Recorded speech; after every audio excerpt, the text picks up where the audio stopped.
दुख दर्द भाव के सब मिटे सतगुरु चरण नित से। दुख दर्द भाव के सब मिटे सतगुरु चरण नित से। गुरु भक्ति बिन कछो ना बने, में ही सकल संतन कही। गुरु भक्ति बिन कछो ना बने। श्री सद्गुरु महाराज की जय। प्रातः स्मरणीय अनंत श्री विभूषित परमाराध्य सद्गुरु महाराज गुरुदेव महर्षि संत सेवी परमहंस जी महाराज बिलासपुर छत्तीसगढ़ के विशेष सत्संग प्रेमी महानुभावों, माता एवं बहनों, आदरणीय अशोक बाबू हमारे बीच में अच्छे श्रोता हैं, आशु बाबू, और उनके दादाजी, दादी जी और उनके समस्त परिजन, मैं सबों को नमन करता हूं। और हम लोग प्रातःकालीन सत्संग में उपस्थित हैं। गुरु महाराज का दैनिक सत्संग है ये। गुरु महाराज ने जो हम लोगों को स्तुति विनती करने के लिए बताया, यह दैनिक सत्संग में सम्मिलित है। हम लोग सुन रहे थे स्तुति विनती को। गुरु महाराज की स्तुति विनती में संत मत की सारी बातें आ गई है, सार बातें आ गई है। और यदि स्तुति विनती को शुरू से अंत तक ध्यान से पढ़ेंगे तो पता चलेगा कि उसमें सब कुछ गुरु महाराज ने कह दिया है। यदि आप अच्छे साधक हैं, उनकी सामग्री स्तुति विनती में है। यदि आप श्रद्धालु भगत हैं, उनके लिए भी अच्छा सुझाव है। और यदि आप भगवान का भजन करना चाहती हैं, उस विषय में भी गुरु महाराज ने सब कुछ बता दिया है। स्तुति का मतलब होता है यश गान करना। किसी की बड़ाई जब करते हैं, गुणगान करते हैं, उसको स्तुति कहते हैं। जो व्यक्ति श्रेष्ठ जन होते हैं, बड़े होते हैं, उनकी बड़ाई की जाती है। यह शिष्टाचार है। यह हमारे गुरु महाराज ने भी सिखाया है कि श्रेष्ठ जनों की स्तुति करनी चाहिए, गुणगान करना चाहिए, बड़ाई करनी चाहिए। इससे क्या होता है, जो हमारे श्रेष्ठ जन हैं वो प्रसन्न होते हैं, खुश होते हैं, हमें आशीष प्रदान करते हैं, आशीर्वाद देते हैं, वो हमारे ऊपर कृपा बनाते हैं, वो सहयोग करते हैं, मदद करते हैं। इसलिए स्तुति की आवश्यकता है। यदि आपके जीवन में कोई काम बिगड़ जाता है, आपके मन के विपरीत हो जाता है, तो आप इष्ट से यदि प्रार्थना करेंगे तो इष्ट खुश हो जाएंगे, आपके अनुकूल काम हो जाएगा। इसलिए प्रार्थना की आवश्यकता है। जब हम ऑफिस में जाते हैं तो जो वहाँ के अधिकारी होते हैं, उनसे कोई काम बनाना होता है तो आप प्रार्थना करते हैं, आप प्रार्थना पत्र भी देते हैं, स्तुति करते हैं, उनका गुणगान करते हैं, यशगान करते हैं। तो आप की भक्ति पर वो प्रसन्न होते हैं, आपका काम होता है। तो प्रातः काल जब हम स्तुति करते हैं तो उसमें यह पाते हैं कि ईश्वर की स्तुति है सबसे पहली स्तुति, उसके बाद सद्गुरु की स्तुति है और संत की स्तुति है।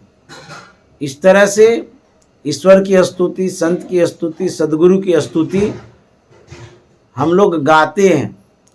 तो प्रातः काल हम परमात्मा को याद करते हैं, परमात्मा का गुणगान करते हैं, यशगान करते हैं, उसके बाद संत का भी यशगान करते हैं, गुणगान करते हैं, और सद्गुरु का भी यशगान गुणगान करते हैं। तो 3 पार्ट हो गया, 3 भाग हो गया, 3 विभाग हो गया। ईश्वर की स्तुति हम क्यों करते हैं? जैसे आपके जीवन में मान लिया जाए कोई व्यक्ति कुछ आपको प्रदान करता है, देता है, सहयोग करता है, तो आप जरूर उसका नाम लेते हैं, फलाना व्यक्ति बड़ा अच्छा है, इन वक्त पर मदद कर दिया था।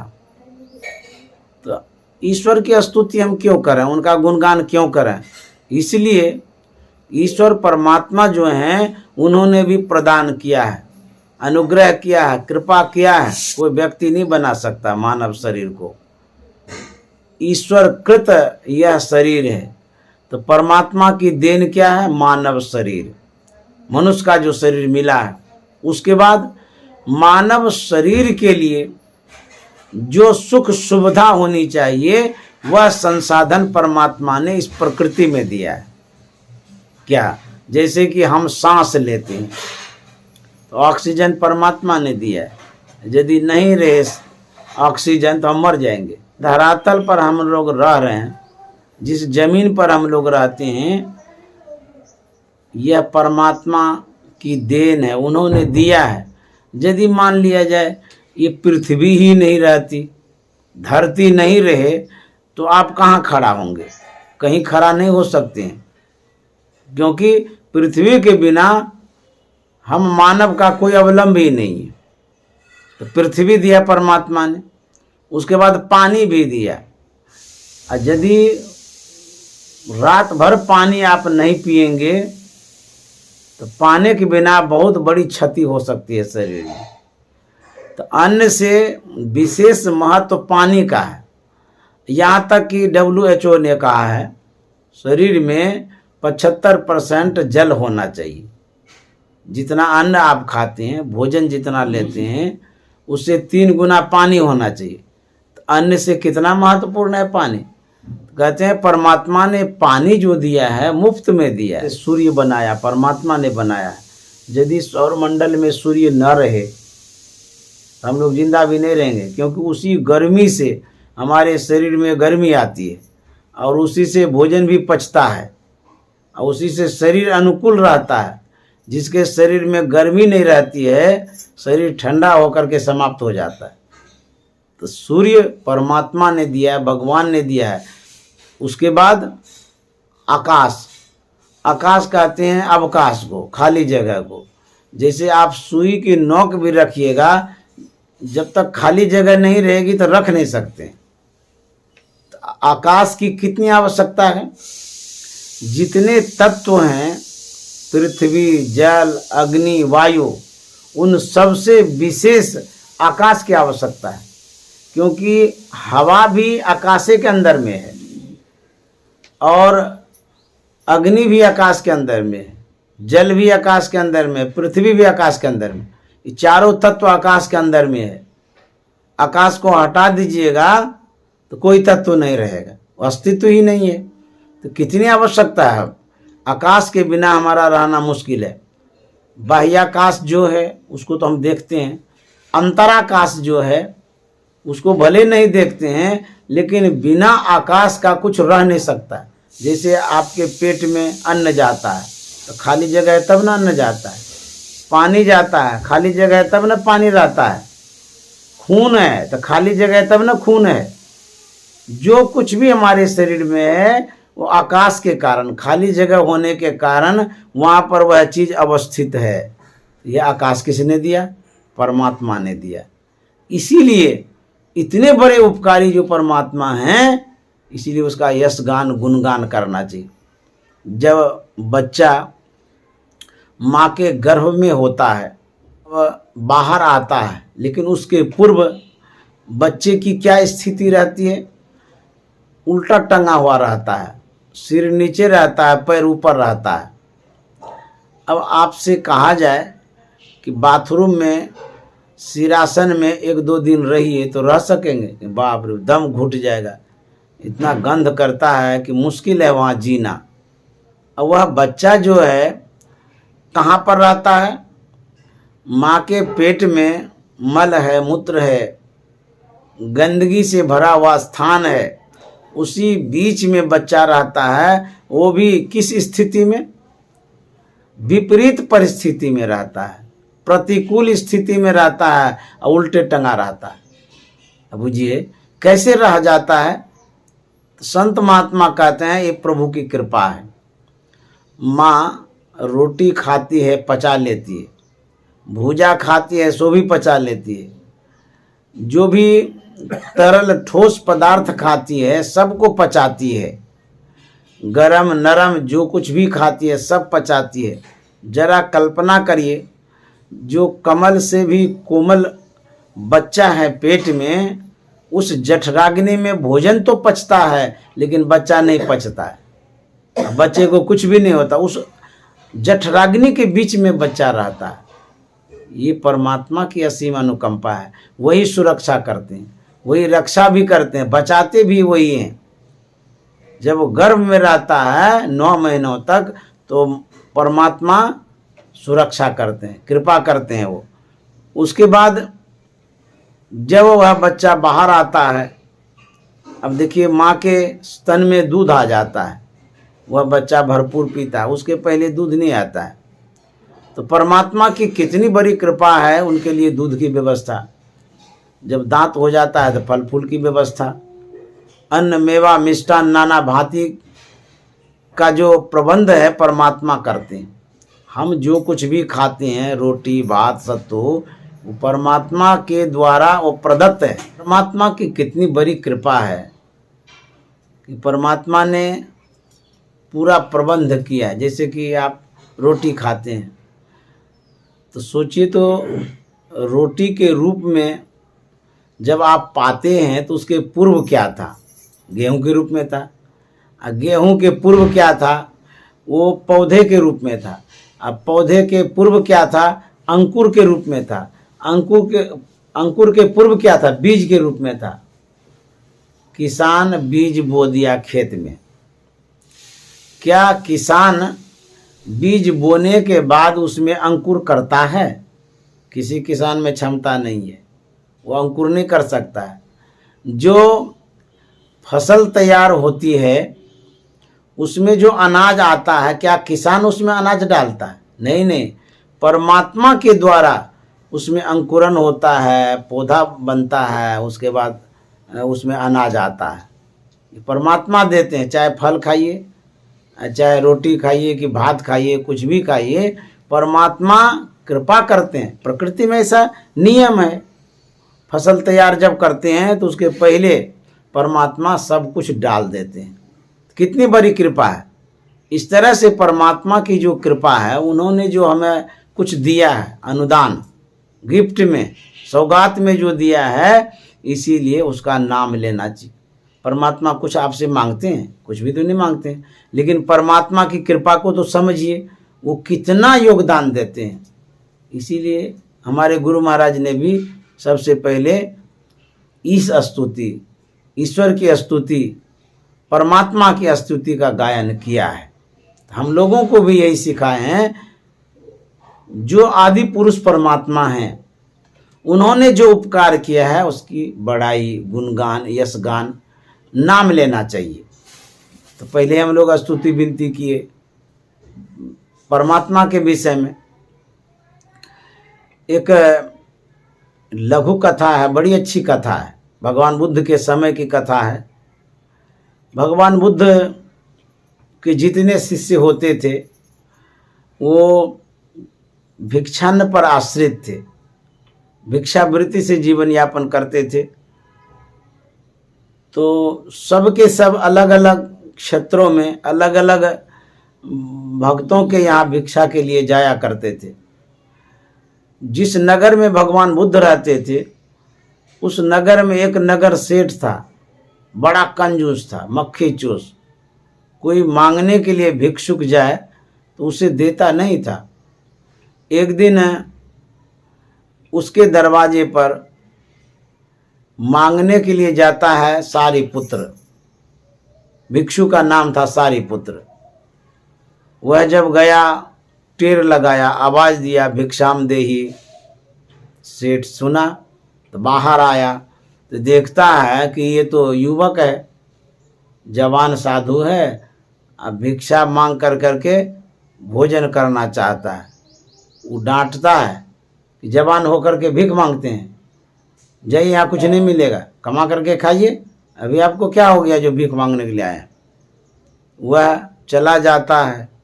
दूसरे दिन फिर आता है, तो जैसे ही आया आवाज़ लगाया तो सेठ जी जैसे बाहर आते हैं, देखते हैं तो वही साधु है।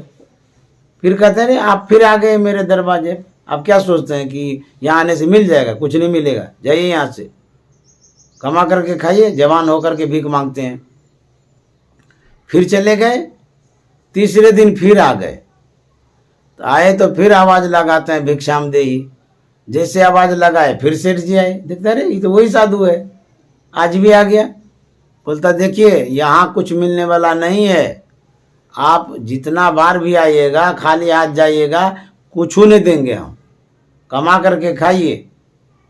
तो सारिपुत्र कहता है कि सेठ जी, आपके दरवाजे पर जब जब मैं आया तब तब मुझे कुछ न कुछ मिला है, खाली हाथ मैं नहीं लौटा हूँ। तो सेठ जी ने कहा देखिए साधु होकर के झूठ बोलता है, हम तो एक दिन भी कुछ नहीं दिए, कहता कि जब जब आए तब तब हमको मिला। सेठ जी ने कहा क्या मिला आपको? हम तो कुछ दिए ही नहीं। तो सारिपुत्र ने कहा कि सेठ जी, जिनके पास जो कुछ रहेगा वही नहीं देगा, आपके पास जो खोरी खटी बातें होती थी आप सुना देते थे, भिक्षा के रूप में हम वही लेकर के जाते थे। इतने लज्जित हुए सेठ जी, बोले अरे इतने अच्छे साधु हैं, सहनशील हैं, मैंने कड़वी बातें कही लेकिन फिर भी ये बुरा नहीं माने। तो जब द्रवता है, कंजूस आदमी तो कमे मिलता है, ज़्यादा नहीं मिलता है। तो द्रव गया तो रसोईया से कहता है कि एक कलछुल भात दो, ज़्यादा नहीं, एक कलछुल। कहता है एक कलछुल भात दे दो, बड़ा अच्छा साधु है। वह लेकर के सारिपुत्र चला जाता है।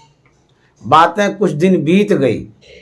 एक दिन भगवान बुद्ध अपने सेवकों से, भिक्षुओं से पूछ रहे थे कि यहाँ पर एक नगर सेठ है, सुनते हैं बड़ा कंजूस है, किसी को कुछ नहीं देता है, क्या आप में से कोई उनसे उपकृत हैं, कभी कुछ मिला है?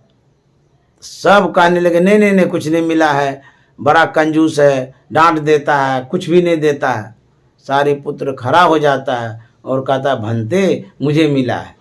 बोले अच्छा, किसी को कुछ भी नहीं मिला, उस कंजूस सेठ ने तुमको क्या दे दिया? तो सारिपुत्र ने कहा एक दिन हमको उस सेठ ने एक कलछी भात दिलवाया था। भगवान बुद्ध ने कहा धन्य है सारिपुत्र, जो कि एक कलछुल भात देने वाले को भी याद रखता है। भगवान बुद्ध ने कहा था कि जरा सोचिए, एक कलछुल भात देने वाले को भी याद रखने वाला है, तो जिस परमात्मा ने हमारे ऊपर कृपा किया है, कितना भात हम खाए, कभी हिसाब किताब रखें?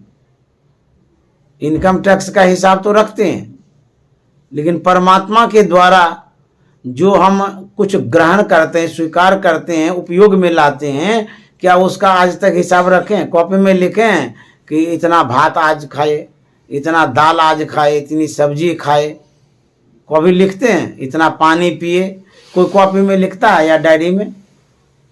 इनकम टैक्स वाले को बताते हैं कि हम इतना पानी पिए नहीं पिए? नहीं, परमात्मा के उपकार को हम लोग लिखते नहीं हैं। याद रखना चाहिए कि उसका बहुत बड़ा उपकार है। इतने बड़े उपकारी जो परमात्मा हैं, जिनका रात दिन हम सब चीज उपयोग में लाते हैं, नहीं उपयोग में लाएंगे तो हम अस्त व्यस्त हो जाएंगे, जीवन बर्बाद हो जाएगा मेरा। तो संत महात्मा यही सिखाते हैं, इतने बड़े उपकारी परमात्मा का नाम लेना चाहिए, यशगान करना चाहिए। तो हम लोग प्रातः काल जब भी उठते हैं, तैयार होकर के, फ्रेश होकर के प्रार्थना करना चाहिए, स्तुति विनती करनी चाहिए क्योंकि यदि उपकार के प्रति उपकार नहीं करते हैं, कृतज्ञता व्यक्त नहीं करते हैं, कृतघ्न कहलाएंगे। ये अच्छी बात नहीं है। इसीलिए हम लोग रोज स्तुति विनती गाते हैं। ये गुरु महाराज ने सिखाया है हम लोगों को। बहुत लोग सोचा करते हैं कि स्तुति विनती नहीं गाएंगे तो क्या होगा। अच्छा, मान लिया जाए आपको 1 करोड़ रुपया कोई गिफ्ट किया, उनके सामने में या सुना में भी एक बार नामों नहीं लेना चाहेंगे तो क्या उसके मन पर अच्छा प्रभाव पड़ेगा? जिसने 1 करोड़ दिया है क्या सोचेगा, बड़ा बेईमान आदमी है। मैंने कितना सच्चे हृदय से, खुला हृदय से उसको सहयोग किया, एक बार नामों लेता है, लोगों के सामने बड़ा यौन करता है, तो दोबारा क्या सहयोग मिलेगा? नहीं मिलेगा। तो स्तुति विनती करनी चाहिए। तो जब करते हैं तो परमात्मा खुश होते हैं, भगवान खुश होते हैं, ईश्वर खुश होते हैं। ईश्वर की जो सत्ताएं हैं, उन सत्ताओं में जो संसाधन है, उन संसाधनों का आपके लिए विशेष व्यवस्था होती है। जैसे आप कोई काम करते हैं, काम तो आप अपने बुद्धि से, बल से ही करते हैं, लेकिन ईश्वर की ऐसी कृपा होती है, अच्छा संयोग बैठता है उसमें। फैक्ट्री में अच्छा संयोग होता है कि खराब नहीं होगा, फैक्ट्री में ऐसा संयोग होता है अच्छी बिक्री हो जाएगी। संयोग बैठाते हैं परमात्मा, अनुकूलता प्रदान करते हैं। यदि परमात्मा की कृपा नहीं रहे तो आपकी व्यवस्था में विपरीत दशा आ जाएगी। आप करेंगे कुछ और, हो जाएगा कुछ और। बहुत लोग ने बोला करते हैं, देखिए ना, मेहनत तो करते हैं लेकिन सफलता नहीं मिलती है, वृद्धि नहीं होती है, ऐसा बोलते हैं ना। तो यदि आप उस गॉड को, ईश्वर को, परमात्मा को याद करेंगे, यदि वो खुश रहेंगे, उनकी सत्ताएं कहाँ तक है, जहां तक आप देखते हैं जो कुछ भी A to Z उनकी सत्ता है। जहां तक नहीं देख पाते वहां तक उनकी सत्ता है। आप का जो भी कारोबार है उसमें भी परमात्मा की सत्ताएं हैं, प्रभुता है, शक्ति है, दिव्यता है। तो जहां जहां जो कुछ भी आप करते, चाहे जा रहे हैं पैदल या खा रहे हैं, उसमें भी परमात्मा की कृपा होती है कि आप अच्छे से खा लेंगे, पच जाएगा बढ़िया से, उसमें भी परमात्मा की कृपा होती है। तो कृपा हर क्षण, हर वक्त चाहिए। सेकंडों को कम कर दीजिए, उतना कृपा चाहिए परमात्मा की। तो जब हर क्षण कृपा चाहिए इस जीवन को व्यवस्थित करने के लिए, तो उसके लिए एक टाइम याद भी नहीं करें। मान लिया जाए आपका मशीन चल रहा है, तो मशीन आप 24 घंटा चलाते हैं, तो उस मशीन में आप कोयला भी नहीं डालिएगा, मशीन चलाइएगा तो कब तक काम करेगा? तो कोयला तो समाप्त हो जाएगा ना। तो उसमें डालते ही रहते हैं, ईंधन के लिए डालते हैं ना, तो बार बार डालते रहते हैं और ख़त्म नहीं होने देते, नहीं तो पावर ख़त्म हो जाएगा। तब आपका मशीन चलते रहता है, काम बढ़िया से होता है। उसी तरह से हम जो मानव हैं, हमारे जीवन को व्यवस्थित रखने वाले परमात्मा हैं। अब परमात्मा की यादों में कुछ करना चाहिए, तो यही स्तुति विनती है। उसके बाद हमारे गुरु महाराज ने कहा कि यदि आप काम करने के लिए जाते हैं तब भी आप याद कर सकते हैं। जो गुरु महाराज ने माध्यम बतलाया है, मानस जप, मानस ध्यान, इस मानस जप, मानस ध्यान के द्वारा आप परमात्मा की भक्ति कर सकते हैं, उनको याद कर सकते हैं। यह जो जप करते हैं, याद करते हैं, इसमें भी परमात्मा की कृपा है। तो माध्यम बतला दिए, दृष्टि योग, नादानुसंधान, ये सब माध्यम है ईश्वर को याद करने का। यदि आप ईश्वर को इस तरह से याद करते हैं तो आपका ईंधन जो है बुझेगा ही नहीं, काम आपका चलते रहेगा। जो एकदम विस्मृत हो जाते हैं, भूल जाते हैं, यादें नहीं रखते हैं, तो जो पावर है, जैसे कि कोयला जो डाले हैं वो तो तब तक काम करवे करेगा, और जैसे कोयला समाप्त या भट्टिए बैठ जाएगा, गए काम से, सब काम बंद। उसी तरह से जो याद नहीं करते हैं, अपनी शक्ति से तो आप चल ही रहे हैं, लेकिन परिस्थितियां जब खराब हो जाएगी उसमें आपको हेल्प, मदद नहीं मिलेगा। क्यों? प्रकृति से आप दूर हो गए, नेचर से दूर हो गए, गॉड से दूर हो गए। जो विशेष शक्ति थी उससे आप कनेक्शने काट दिए, तो फिर कहाँ से क्या होगा। इसीलिए स्तुति विनती परमात्मा की करनी चाहिए। दूसरी बात, संत की स्तुति की गई है। सब संतन की बड़ी बलियारी गा रहे थे, पहले गाए सब छत्र छरा परा परा पर, ये इसकी स्तुति है, ईश्वर की स्तुति। दूसरे में गाए सब संतन की बड़ी बलिहारी। गुरु महाराज सभी संतों की बलिहारी कहते हैं, सभी संतों का गुणगान करते हैं। यहाँ तक गुरु महाराज ने कहा होंगे सब चरणन सिरधारी, जो हो गए हैं और जो होंगे, जितने संत हुए हैं उनके चरणों में मैं नमन करता हूँ, गुरु महाराज कहते हैं। उसके बाद जितने संत होंगे इस धराधाम पर उनको भी मैं नमन करता हूँ। देखिए कितने विनम्र थे गुरु महाराज, सब संत को प्रणाम करते हैं, नमन करते हैं, ये शिष्टाचार है। तो ये संत की स्तुति है। कहेंगे संत की स्तुति क्यों? इसलिए संत जो होते हैं वो परमात्मा से भी बढ़ कर के होते हैं। उनका जो उपकार होता है परमात्मा से बढ़ कर के होता है। क्योंकि हमारे भगवान श्री राम ने कहा है प्रथम भगति संतन कर संगा, दूसरी रति मम कथा प्रसंगा।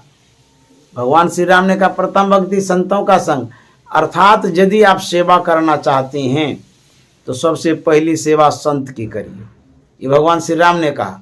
दूसरी पंक्ति में भगवान श्री राम क्या कहते हैं, सातम सम मोहि मैं जग देखा, अब मोते अधिक संत करी लेखा। देखिए भगवान श्री राम कहते हैं मुझसे भी बढ़कर के संत होते हैं, तो भगवान की बात माननी चाहिए। भगवान कहें और हम ना माने ये तो नासमझी वाली बात होगी। तो प्रभु श्री राम कहते हैं कि हमसे भी बढ़कर के संत हैं।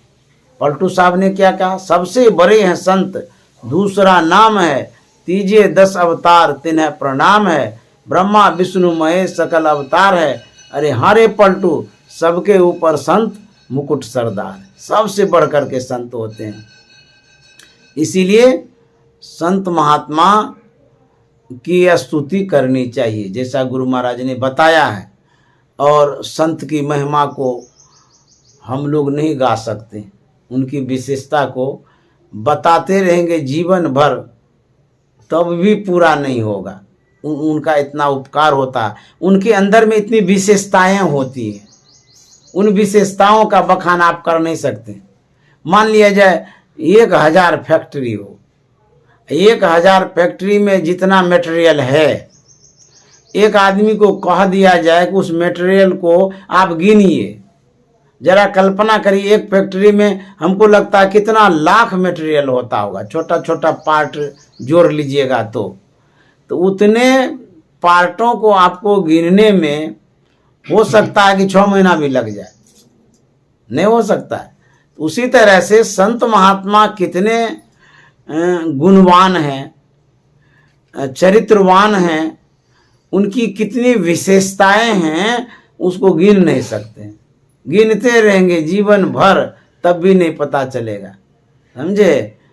तो उसी तरह से संत हमें इतना उपकार करते हैं, हम इतने उपकृत होते हैं संतों से कि जो कि कह नहीं सकते हैं। एक उदाहरण देते हैं, संत कितने बड़े उपकारी होते हैं। एक नदी थी, उस नदी को एक महात्मा नाव पर पार कर रहे थे। उस नाव पर बहुत सारे यात्री थे, उसमें कुछ नवयुवक भी था। तो कई एक नवयुवक महात्मा से मखौल करने लगे, मजाक करने लगे, उपेक्षित भाव से महात्मा को अपमान करने लगे। तो महात्मा बड़े सहनशील थे, इतने सहनशील थे कि कुछ भी बोल रहा था जवाब ही नहीं देते थे। महात्मा समझ रहे थे कि उदंड लड़का है, बोलता है तो बोलने दो, हमको क्या लेना देना। नाव बीच नदी में चली गई। तो जब महात्मा टस से मस नहीं कर रहे थे, उस नव युवकों के मन में होता है महात्मा तो कुछ बोलता ही नहीं है, बोलेगा तभी विवाद होगा, झगड़ा करना चाह रहे थे वो। हम लोग कितना भी सताते हैं तब भी ये टसमस नहीं कर रहा है। तो सब ने कहा ऐसे नहीं होगा कि बोलेगा। बोले कैसे बोलेगा? बोले कि पानी उली चाहिए। उसी नदी से पानी कोबे में ले करके सब युवक महात्मा पर फेंकने लगे। तब भी महात्मा कुछ भी नहीं बोले, चुपचाप रहे। अब हद हो गया भाई, न आपसे विवाद है न बात है, महात्मा है, उनको इस तरह से अपमानित क्यों कर रहे हैं आप? अब महात्मा ऐसे सहनशील होते हैं, कुछ बोल भी नहीं रहे हैं। अब क्या होता है, महात्मा भीज गया। कहते हैं साधु अवज्ञा तुरंत भवानी कर कल्याण अखिल के हानि।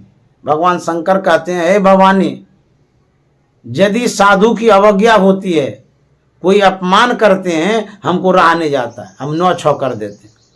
सही में साधु का अपमान नहीं करना चाहिए। यदि साधु का अपमान करेंगे, जो सजा मिलेगी उसको आप सह नहीं सकेंगे। यदि साधु का अपमान आप करते हैं तो समझ लिया आपका बड़ा दुर्भाग्य है। आपके जीवन में बहुत बड़ी घटनाएं घट जाएगी। इसीलिए साधु को नमन कर लीजिए।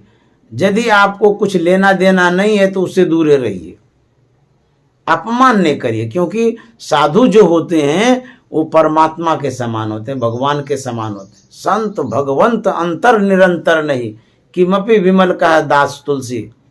जिस वेश में आप देख रहे हैं उस वेश में आप स्थूल दृष्टि से देखते हैं, लेकिन उसके अंदर में जो गुण है, साधु के अंदर में कितनी शक्ति है आपको नहीं पता है। तुलसी साहब ने कह दिया है, जो कोई कहे साधु को चिन्ना और तुलसी हाथ कान पर देना। देखिए कितने बड़े संत हैं, वो कहते हैं कि जो कोई कहता मैंने साधु को पहचाना, वो कहते हम काने पकड़ते हैं। बाप रे बाप, साधु को पहचाना बड़ा मुश्किल है। क्यों? आपके पास साधु जो स्वभाव है, साधु तत्व जो है, उसको पहचानने की दृष्टि नहीं है, उसको परखने का कोई संसाधन आपके पास नहीं है। यदि आप साधु हैं तब ये साधु को पहचान सकते। तुलसी साहब जैसे साधु कहते हैं हम नहीं पहचान पाएंगे, काने पकड़ते हैं, तो साधारण की क्या गिनती।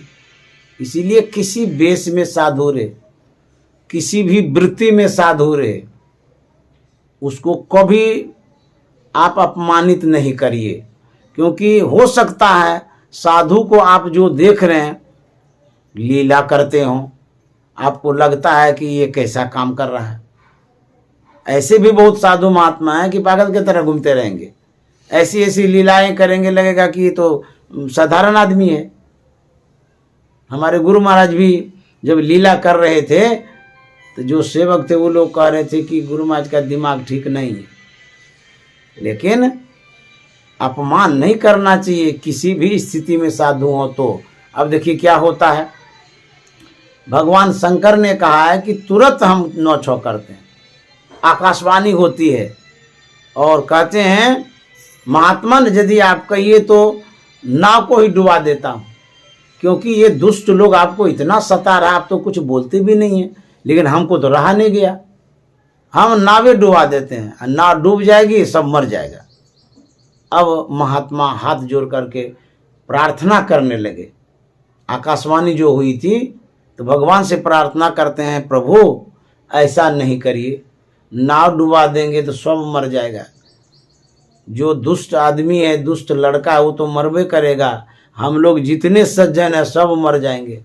ऐसा करिए कि जितने दुर्जन प्रवृत्ति के ये लोग हैं, लड़का सबके मन को ही पलट दीजिए, उलट दीजिए, अच्छा हो जाएगा।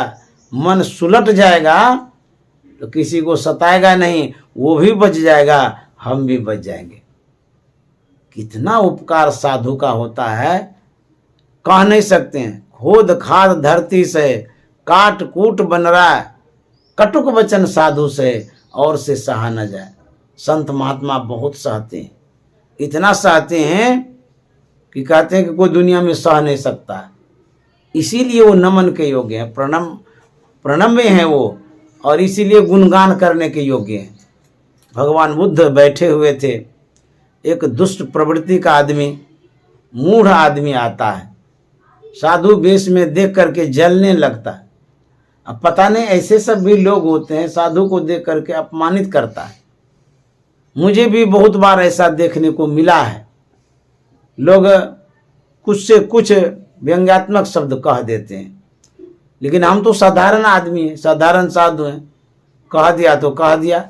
लेकिन जो पहुंचे हुए संत हैं, साधु हैं, यदि उसका अपमान आप कर दिए भूल से भी, बहुत बड़ा अपराध हो जाएगा। हमें नहीं होगा तब। भगवान बुद्ध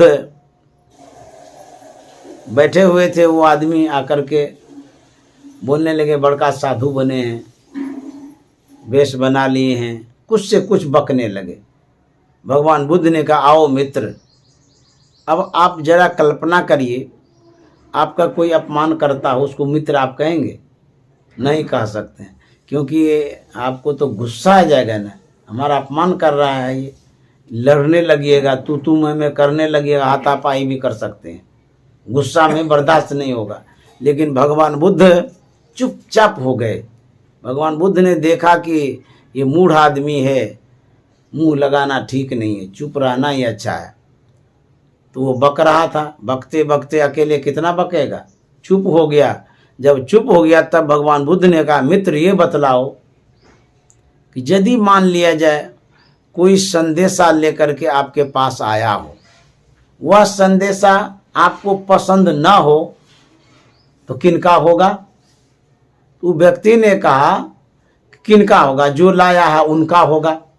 तो भगवान बुद्ध ने कहा, मित्र तुमने जो कुछ भी मुझे सुनाया, मैंने एक भी स्वीकार नहीं किया, सब बात तुम्हारे पास रह गया।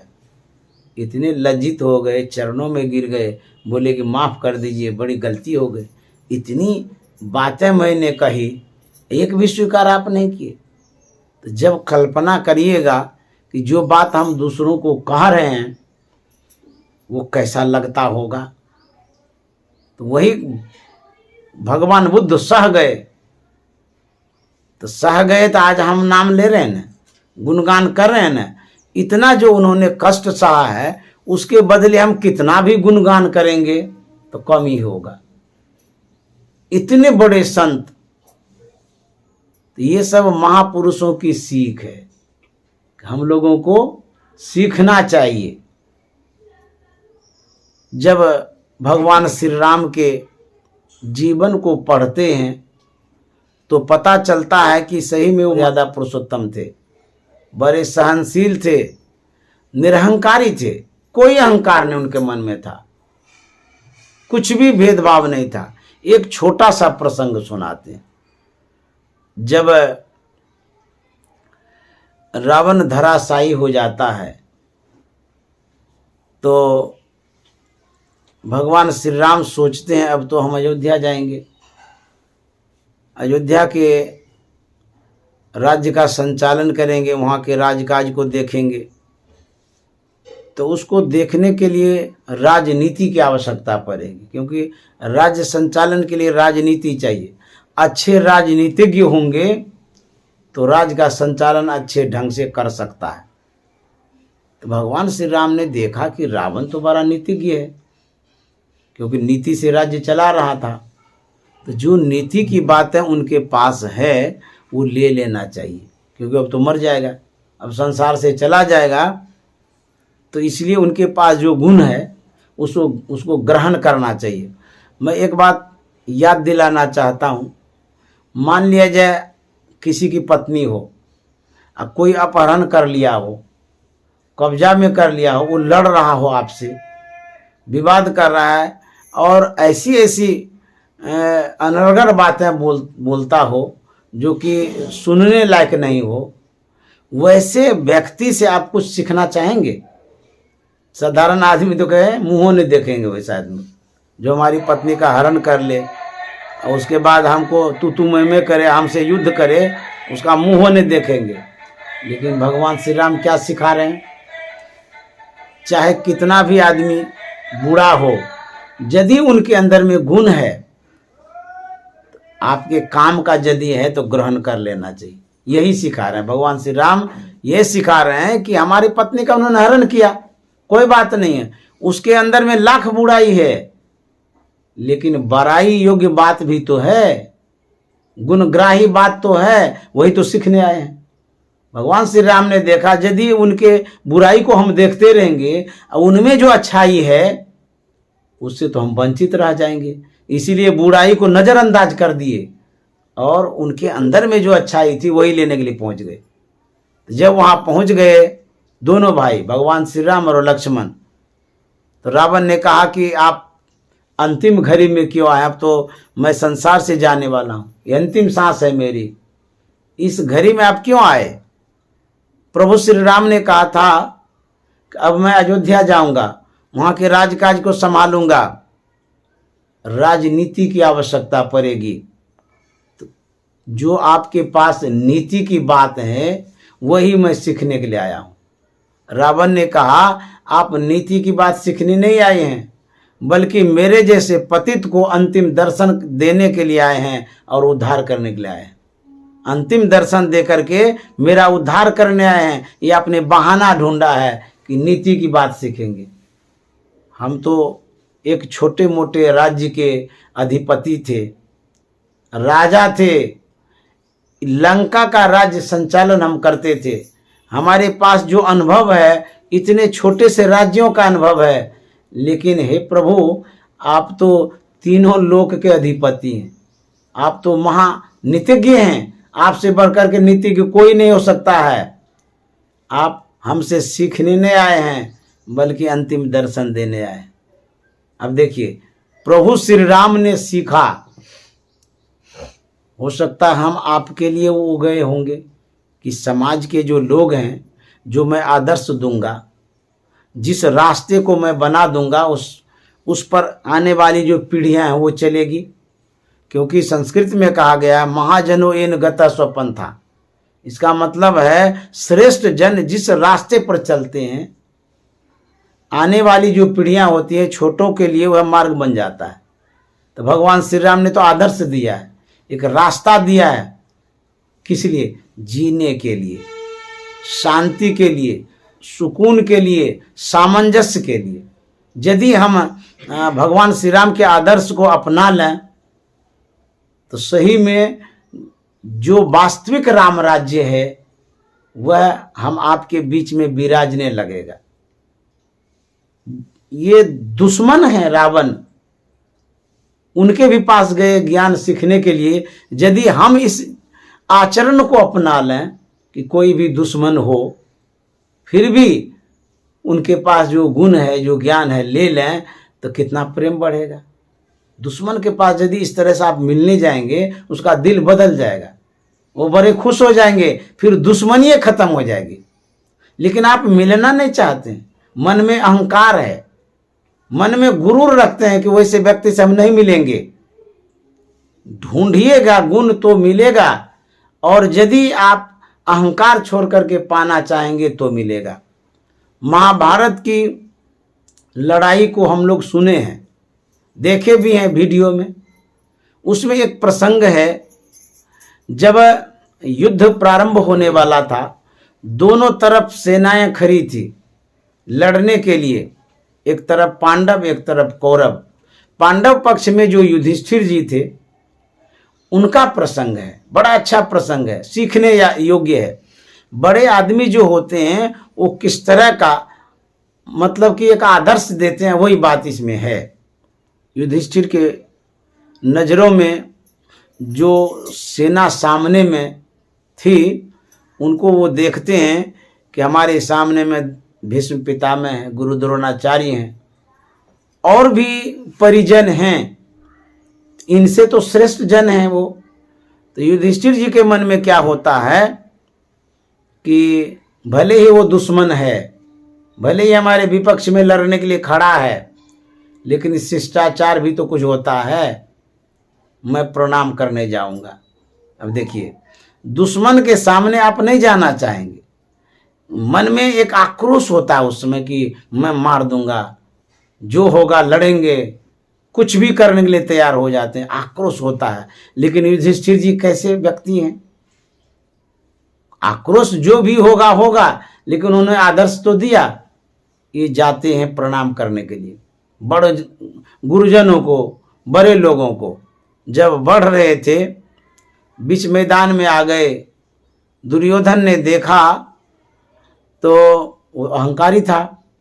उसने पितामह से कहा कि पितामह देखिए, ये जो युधिष्ठिर है ये तो सरेंडर करने के लिए आ रहा है, ये तो डर गया है, ये युद्ध क्या करेगा। हमारी सेना को उन्होंने देखा है, विशाल सेना को देख करके भयभीत हो गया है, और इस सेना के पराक्रम को तो देखबे नहीं किया है, तब इसकी क्या दुर्दशा होगी। भीष्म पितामह ने कहा, बेवकूफ कहीं का, जो तुम सोच रहे हो ऐसी बात नहीं है, वो तुम्हारी सेनाओं को देख करके डरा नहीं है। तो बोले तब हमारे तरफ क्यों आ रहा है, अपने पक्ष से विपरीत पक्ष वाले के तरफ क्यों आ रहा है, उस तरफ नहीं रह करके हमारे तरफ आ रहा है। तो भीष्म पितामह ने कहा, क्यों आ रहा है, इस तुम देखते रहो कि होता क्या है। आते आते आते भीष्म पितामह के पास गए, साष्टांग प्रणाम किए। जैसे ही प्रणाम किए, उसके बाद भीष्म पितामह उठा करके छाती से लगा लेते हैं। यह नेचुरल बात है, ये प्राकृतिक बात है, जिनसे आपका दिल मिल जाता है या जिन पर आप पिघल जाते हैं, प्रसन्न हो जाते हैं सेवा के कारण, विनम्रता के कारण। जिस कारण से भी आप पिघल जाते हैं, आपके भीतर में जो एक शक्ति है, एक तत्व है, जो प्राकृतिक तत्व है, परमात्मा प्रदत्त तत्व है, उन तत्वों को आप बांटने लग जाते हैं। तो भीष्म पितामह ने क्या कहा, विजयी भव, ये भीतर का तत्व है, ये किसी व्यक्ति का नहीं है, ये परमात्मा का दिया हुआ स्वभाव है। कहते हैं विजयी भव। जैसी प्रणाम किए, देखिए प्रणाम करने से क्या होता है, ये शुभकामना मिली न, मंगल कामना मिली न। विजयी भव, बड़े आदमी जो कहते हैं वो लगता है, माँ बाप का आशीर्वाद लगता है। प्रणाम करने से कहते हैं ना, अच्छा आशीर्वाद है, आप जाइए कामयाब हों। बड़े लोगों को प्रणाम करते हैं तो आशीर्वाद देते हैं।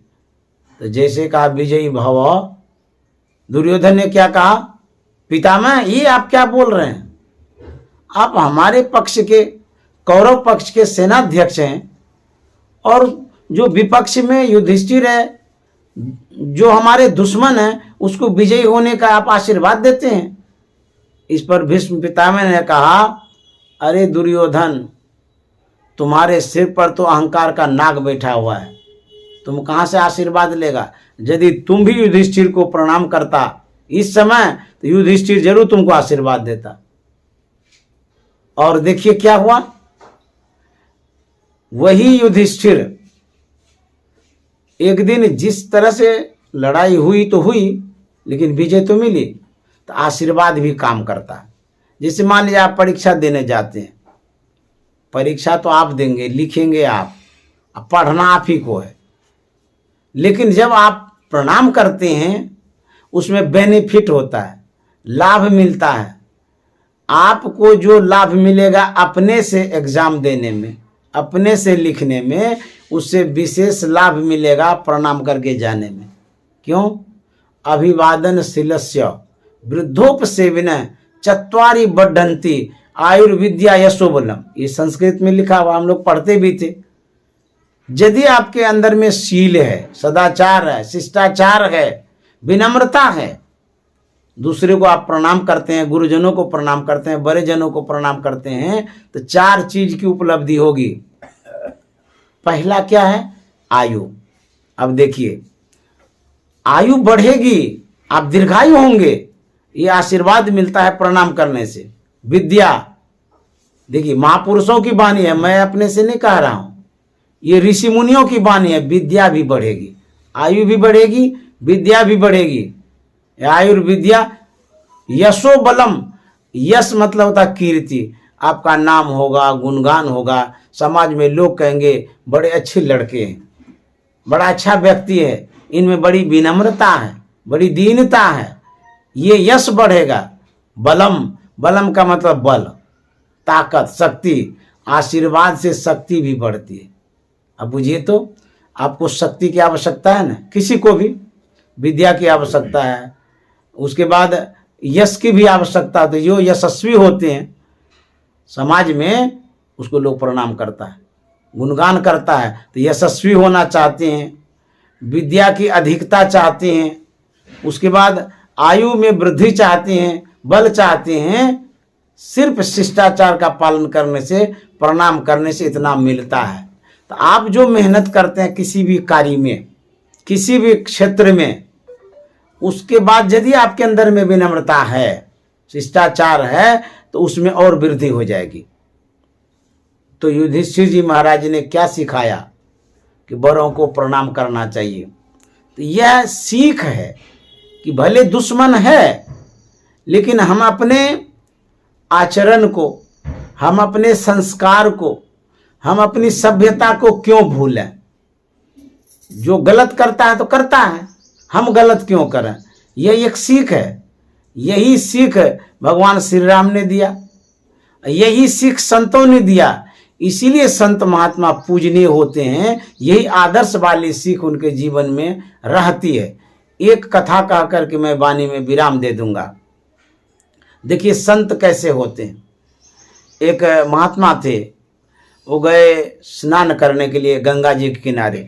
बड़ी भीड़ थी और भी लोग स्नान कर रहे थे। गंगा जी में पानी तो बहते ही रहता है, और उस बहाव में लाश घास जीव जंतु सब बहते रहता है।